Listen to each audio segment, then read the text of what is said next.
Everyone, welcome मेरो छोटो mini ब्लगमा। आज म रेडी हुँदैछु।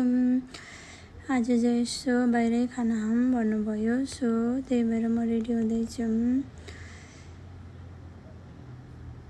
खासै म त केही लाउँदिनँ, रेडी भएँ, सिम्पल भएँ, सनस्क्रिम लगाएँ, लिपस्टिक लगाएँ, कपाल गरी सक्यो। यति हो मेरो। बुढा नि रेडी भयो, छोरा पनि रेडी भयो। मेरो छोराको चाहिँ फेरि ड्रामा छ।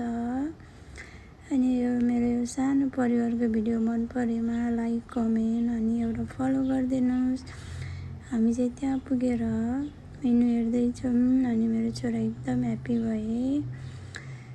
मेनु हेरिसकेर खाना वेटिङमा छौँ। अनि त्यहाँ काम गर्ने भाइ बहिनीहरू पनि नेपाली नै रहेछ, बोले, खुसी लागे।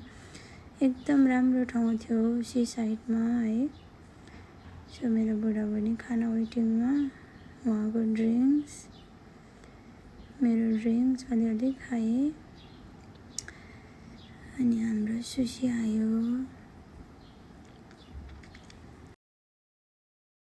म चाहिँ गम दिइरहेको छ क्या साथीहरू। म चाहिँ एकदम फुडी भएको छ आजकल होइन, 1 वर्ष जति भइसक्यो। खाएकै जति खाएँ उति खान मन लाग्ने क्या।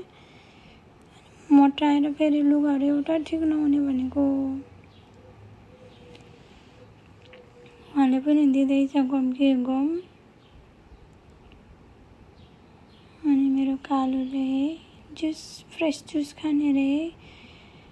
उहाँलाई चाहिँ अनि बिफ मिडियम कुक रे भनेर बिफ अर्डर गरेँ। So thank you for watching.